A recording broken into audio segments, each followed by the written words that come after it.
Welcome back to Score Society TV. I'm here with a very, very special guest, a Philly legend. This man has played at the highest level of Division I at Syracuse, USA team, professional. My guy, Antonio Scoop Jardine. Nice to have you, man. Good. Thanks for making this happen at the last minute. When I thought about this, I thought about, man, who can I call that's who really worked hard to get to the next level, and I thought of you. And the reason why I thought of you, because we both from Philly, and I know how the inner city is, you know how the inner city is, and we also know how competitive Philly is as far as the basketball players over there, right? You were a guy who was in that tough class of 2006 or 6 and 7, right? Yeah, 2007 high school. Let us know how hard you had to work to have the opportunity to play at a place like Syracuse. Like how many times you worked out a day? Did you work out for 3 hours at a time? Let us get some details on that.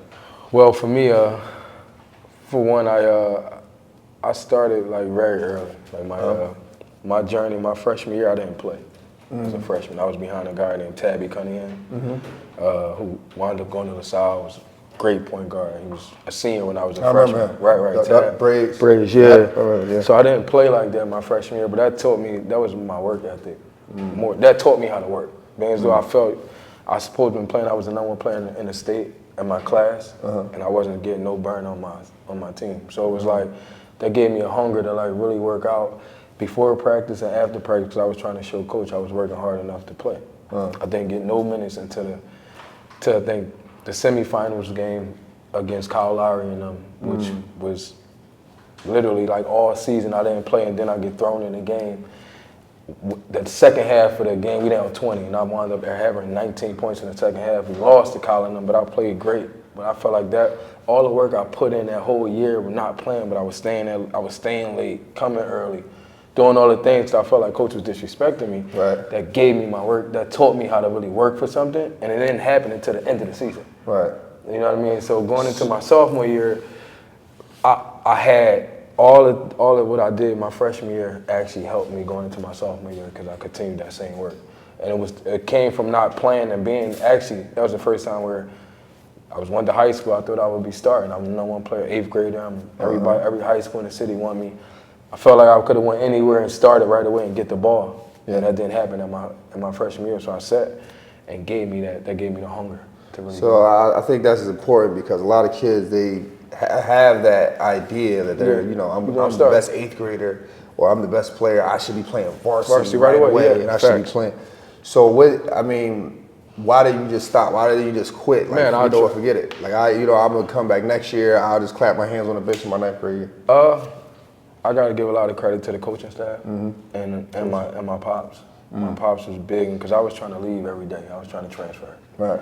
As you know, it's uncomfortable for me. I felt like I was supposed to be playing. I'm ranked over people who start in other schools. Yeah, so that's a tough one. Right? It drives me nuts. But like I tell you, that was the best year of my whole high school career. Your 9th grade. 9th grade. Right. Because I didn't start. And again, that taught me how to work. Like you got to work for something. So I tell youngins now that I'm a coach, it's like, how you going to show your coach you want to play? Right. Like he never see you in here getting up shots. Yeah. He never see you in here doing. So I made sure coach see me every day. Like you see me in the morning. That's a good tactic. You see me like literally like now I'm coming to you, seeing how hard I work. Like it might help, but it could or could not. But I promise you, the end of that year, that really like made me. I didn't know. Like I promise you, I got to the semifinals game and we playing against Kyle. I'm actually not even thinking I'm playing because I wasn't playing. I didn't play in the game before against Roman, so I didn't know if I was playing or not. He called my number, and by me working out all that year, he was ready. I was ready. That's what it's about. So then you worked your way up to being one of the top 20 point guards in the nation by the time you're senior year. Yeah, I was. You go to Syracuse. Let me know, like, what was the biggest difference? First practice, first game, you like, shit, this is a big difference between Newman practice and the games in high school. What were the big differences for you?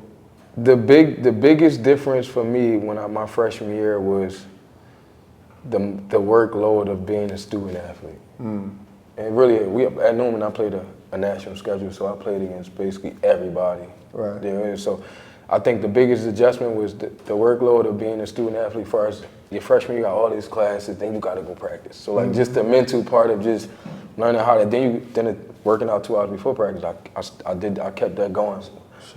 Till when I got to Syracuse. So the hardest adjustment was everybody's good. You the star player on your high school team. I'm the star player in my high school. You Gatorade State Player of the Year. This guy Gatorade State, and we all come into Syracuse trying to make this a team. So I felt like everybody was the man on the high school team. That was the level. Like I came in like, yo, I did this in high school. Next person, Johnny Flint, McDonald's All-American. Yep. You got Dante Green, McDonald's All-American. Yep, did the same exact thing. So when you go to those levels or those big schools, everybody was the man on the high school team. So the adjustment is how you bring it all together and make it work. How did you carve your space out? Because you was a starting point guard for about my last 3 years. Last 3 years, right? Yeah. So again, my freshman year at Cuse, I didn't play it. By me not playing at Newman shaped my career, because then now going into Syracuse, it was almost the same thing. I didn't start right away, but I went through it at Newman. Character building. So it helped me understand. Then 2 guys got hurt, so I wound up starting my freshman year at Syracuse. Yeah, too. How lucky I was. The 2 guys that was in front of me tore the ACL. Sheesh. So now I'm starting. Kind of love. Bittersweet. It's bittersweet. No, I'm just saying now I'm starting as a freshman. So I got to start as a freshman, and it was great. We from Philly. We've been playing hard, and it was basketball our whole life. So that was like the turning point of me, like making it known as Cuse. What's something that Jim Boeheim taught you that you never forget? That I never forget? On or off the court? Coach showed me how to stay level-headed through chaos, like when it get like crazy, like say teams going runs, or he never got high, he never got low. He always kept us at an even keel, if that makes sense. And I think he taught me how to like keep my cool through it all. You know what I mean? Like especially when shit's going on crazy around you. Like, he got a low demeanor about himself that it kind of rubbed off on me. And after that, after your senior year, you declared for the draft. Right. How is that process? How cutthroat is it? Did you feel like you did good in that process? Did you feel like you got a bad shake, a good shake? Did you feel like you was prepared? I was well prepared. I felt I waited that whole moment for my entire life. So well prepared for the draft. I started out with 4 workouts. That's all I was supposed to have, and that turned into having 20 workouts. Which people don't understand. Like if you play good and with one team and that get out, other teams want to bring you in. So when I started actually rising, my stock was actually rising because I was playing so well in each workout. But unfortunately, I broke my foot 2 days before the draft. I was working out with the Utah Jazz. Simple jab step. Broke my foot. Wasn't nothing freakish. Wasn't nothing. Sheesh. Yeah, and that kind of like spiraled my, as far as depression and everything else, getting hurt 2 days before the NBA draft. How you get through that part, the depression part? Because I tore my ACL, but I tore it late in my life. I tore it 4 years ago. I never had a basketball injury. Right. But I know a lot of players probably watching this and they going through it or went through it. Right. How you get through that part of your life as far as getting through an injury? First and foremost, I looked up everybody who had the injury that I had.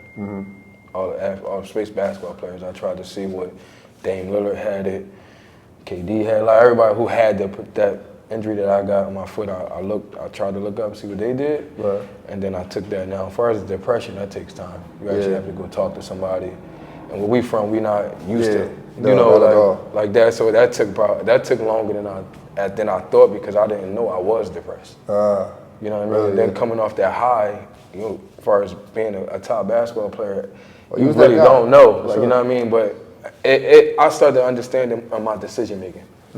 You know what I mean? That's how I knew. But I got help. I got some help, and it takes a lot of working on you. That's why I picked up the hot yoga. I picked up just finding routines and trying to stay feeling like I was an athlete, even though I was retired. So, and then you went overseas. Yeah, I went overseas. How was that experience? I mean, you played about 3-4 years over 4 years, yeah. It was great. Most people felt like I could have played longer. Like I tell people. Oh, you stopped? My body. Like, you have to take care of yourself. Definitely. Like, playing on park leagues outside, and, you know, my body ain't do it for me. And I think that's the biggest thing with this new school of kids. Like, you actually have all the information to really, I feel like we didn't have that. I would go play 4 or 5 games, and I ain't straight. Yeah, I'm kind of like that now a little bit. I stretch more now. No, but I'm just saying, like, so my body, you know, it ain't like I was jumping a 40-inch vertical. I had to work out. I had to run. I had to go shoot. I had to do the extra because I'm not as athletic as a Derrick Rose who was in my class, a Russell Westbrook who was in my class. Right. These dudes can run and jump and go eat McDonald's tomorrow. I couldn't do that. You see what I'm saying? So I really had to work and do the extra, and I think my body just ain't hold up for that. So let me ask you this: if you had to tell a younger Scoop Jardine some advice, what would you tell him before he, were going into a big school and all that? What would you tell him? Take your time. Take your time. Yeah, I felt like I was in a rush with everything. Yeah. With my decisions, with everything, I was trying to get it right there. Take your time. So I'm doing my 10-year-old right now. Like, it's in you. Just take your time. And I didn't know myself. My grandpa played in the NBA. You know what I mean? But I wasn't allowed to really speak to him at a time where I couldn't get that information at that time. So I knew I was good, but just to know it was really in my bloodline, that's a different type of belief. So just take your time, and that's more what I'm doing with youngin. Take your time as far as like your workouts, work ethic, everything. Don't try to rush it. Don't try to rush it. Don't rush the process. Don't rush the process. Yeah. I try to tell people that all the time. Like, I deal with a lot of youth basketball players. Yeah. And they're pretty good, right? Like, their parents want them to do this and that, but I'm trying to tell them, it's a development process. That stuff going to be there. Facts. It's going to be there. It's not going anywhere. They 10, 11 years old. They know you see these no little college kids on coaches. YouTube right now, and they so good at 11. Like, we be watching, and I'll be like, he be like, Dad, this dude can play. I'll be like, let's see when he's 17. You know what I mean? Right. I done seen a lot of cool basketball players when we were 12, 13. They cap off. So that's why I said you got to high school, get some girls. You got to stack some days, or they playing the game, they ain't come out all summer. Like, social media, the phones getting involved. You go. So that's why it's more of me. Just take your time and really don't rush the process. Like, fall in love with getting better, 1%. And I see you always. You're still, when you go home, you get back to youth. I see you still working like Danny Rump, everybody, class of everyone, and still staying active in our community. What message could you give to kids today? Like, what's your message you trying to get through to them? Coming from where we come from, I think every kid should at some point leave the city and live somewhere else. I agree. Totally agree. That's gonna help you grow up, even if it's going to college. Yep. And because then now that's why I actually go back and I'm able to be as free as I am and give back to the city now because I left. You know what I mean? Like, now when I go, I strictly go deposit free workouts, free clinics to our city, because that's, if that makes sense, it's like, I now know what that means. But if you don't leave, you won't know that. It keeps you there. Because I feel like Philly, especially like inner city, you feel like the world is only as big as the inner city. There you go. Until you start to get around other people, different cultures, and realize, whoa, bro, I've been thinking super small. Super small, and that's, college taught that, but then when I started going overseas, going to Europe kind of helped me, and then now coming back home, I'm just giving. Like, I always want to do free clinics. I want to give because there's so much stuff going on in our city where it's our duty to give back. Absolutely. So just tell any young boy, get out, go live somewhere else. If it's going to college somewhere else, and that's how you're going to grow. You're going to grow that way. Right. And I travel just like I travel like Miami, Atlanta, Houston. No, we talking like other places where they got different types of culture that you can be introduced to. So we play a game on the show called Who You Got. Okay, so you got to tell me who you got as far as who you would take as far as scoring, and this is all in their prime. Okay, it's in their prime. All right, first, let me get this right. I got you on the wrong one. You good? Here we go. Trae Young or De'Aaron Fox? Just who I'm taking? Who you taking? Like, it's score in a prime. I'm taking De'Aaron Fox. De'Aaron Fox, why De'Aaron? Much more just athleticism. He does it for me. I like it. But I'm gonna go with Trae. Trae tough. Trae's a good point guard. That's a tough pick, but he's bigger. He's more of my sauce. True. I like that. We're gonna go Jaylen Brown or Paul George. PG. PG. Not Jaylen Brown. Just something. PG. Ain't money. That was PG. Yeah, I'm gonna go PG too. He's more proven. Donovan Mitchell or Damian Lillard?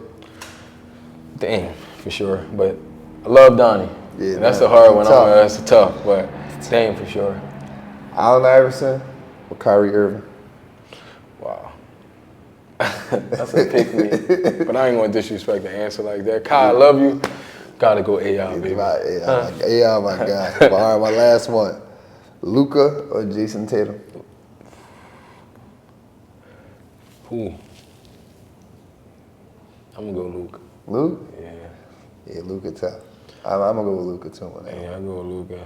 All right, man. I appreciate you, bro. No, thank you appreciate for you having taking me, the brother. time out. Appreciate you thanking me for this. Talking to our people. That's another interview on Score Society TV. Make sure you guys like, subscribe, share, comment, all that good stuff. Let's keep the good energy going. Keep positive work ethic. Let's keep boosting the channel. Until next time.